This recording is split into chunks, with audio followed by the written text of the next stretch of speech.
Back to my channel. आप सबका आपके अपने YouTube चैनल पर हार्दिक स्वागत है। इधर लगातार बहुत दिनों से शिक्षण योजनाओं की डिमांड हो रही है, विशेषकर संस्कृत की शिक्षण योजनाओं की, परंतु मैं अस्वस्थ थी और गले में खराश होने के कारण मैं इधर काम नहीं कर पा रही थी। इसके लिए आप लोग मुझे क्षमा करें।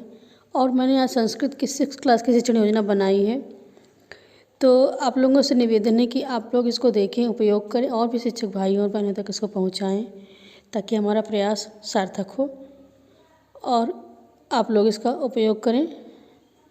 तो आइए आप लोग इसको देखें।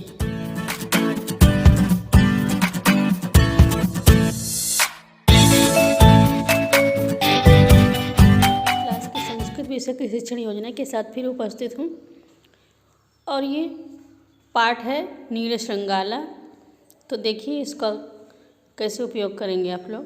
तो ये लर्निंग आउटकम इसमें क्या है, बच्चों की कहानियों में रुचि है, वह छोटी छोटी कहानियों को पढ़कर समझ लेते हैं। प्रकरण का नाम है नील श्रृंगाला।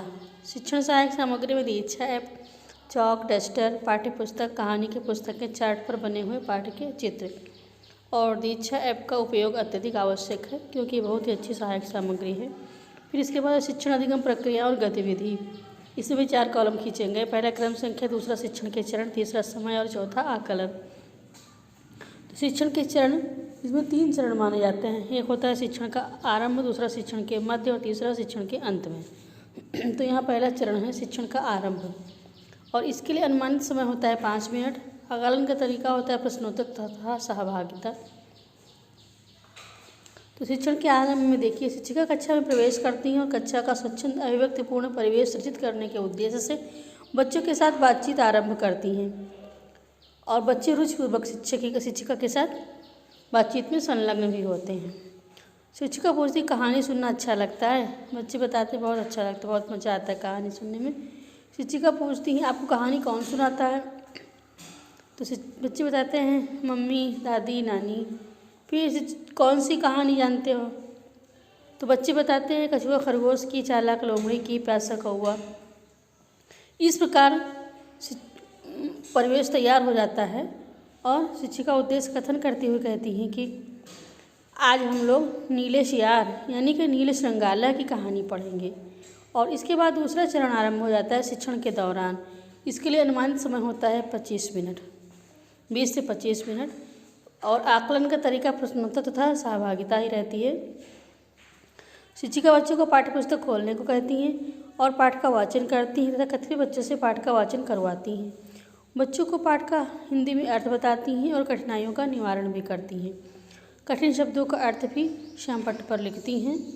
जैसे भीता मतलब डरा हुआ, रजकस से कपड़ा धोने वाले, नील भांडे नीले, नील के भांडे मतलब नांद बर्तन, आवही मतलब बुलाकर, दुरतिक्रमण मतलब जिसका निवारण दुरतिक्रमण न किया जा सके।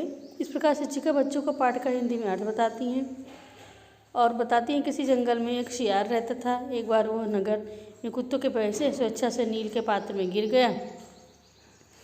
उसे अपना रंग अच्छा लगने लगा तो उसने ये सोचा कि इसका लाभ उठाया जाए और उसने कहा फिर वन देवता और माता भगवती ने स्वयं मुझे जंगल के राजा के रूप में अभिषेक कर दिया है। और इस प्रकार धीरे धीरे उसने अपनी जातियों से दूरी बना ली और उसका लाभ उठाने लगा। एक बूढ़ा शियार था, उसको शंका हुई तो उसने उपाय सोचा कि वास्तविकता का पता लगाते हैं। सब शाम को इकट्ठा होकर के एक स्वर में चिल्लाने लगे। इस प्रकार अपने जातिवश स्वभाववश वो भी उसी गुण के कारण वो भी आकर उसी में चिल्लाने लगा। इस प्रकार प्रत्येक को इसकी वास्तविकता का पता चल गया। इसी प्रकार सही कहा गया है कि जिसका जो स्वभाव होता है उसका निवारण कठिन होता है और वो पता चल ही जाता है। बच्चों को कहानी सुनने में अत्यधिक आनंद आता है। बच्चों ने रुचिपूर्वक कहानी को सुना। फिर वो शिक्षिका गतिविधि भी कराती हैं क्योंकि कक्षा शिक्षण में गतिविधि का अत्यधिक महत्व है। गतिविधि कराना बहुत ही महत्वपूर्ण होता है। तो शिक्षिका बच्चों को पाठ में दिए गए चित्र को बनाने को कहती हैं और बच्चों को चित्र बनाने में अत्यधिक आनंद आता है। फिर तीसरा चरण आरंभ होता है शिक्षण के अंत में। शिक्षिका बच्चों को पाठ का वाचन करने को कहती हैं और साथ ही साथ कुछ प्रश्न भी पूछती हैं। प्रश्न श्रृंगाला कुत वसत इसमें। दूसरा प्रश्न है सिंह का हतवान का। फिर गृह कार्य का चरण आता है। बच्चों को गृह कार्य दिया जाता है, प्रस्तुत पाठ की कहानी को अपने शब्दों में लिखकर लाइए। और इसके बाद आता है स्व आकलन का चरण। तो स्व आकलन के चरण में मैंने कुछ नहीं लिखा है, क्योंकि स्व आकलन शिक्षक का स्वयं का आकलन है। तो इसमें शिक्षक स्वयं आकलन करेगा कि कक्षा शिक्षण उसका कितने स्तर तक सफल रहा और किन नवीन उपायों को करने की आवश्यकता है, किन गतिविधियों का आयोजन कर सकता है। इस प्रकार स्व आकलन शिक्षक स्वयं लिखेगा और आगामी कार्य योजना भी शिक्षक स्वयं लिखेगा, क्योंकि इस पाठ को पढ़ाने के पश्चात आगामी पाठ के शिक्षण में उसने किन गतिविधियों को अपनाने की योजना बनाई है, यह उसका स्वयं का कार्य है। इस प्रकार यह शिक्षण योजना हम यहीं समाप्त करते हैं।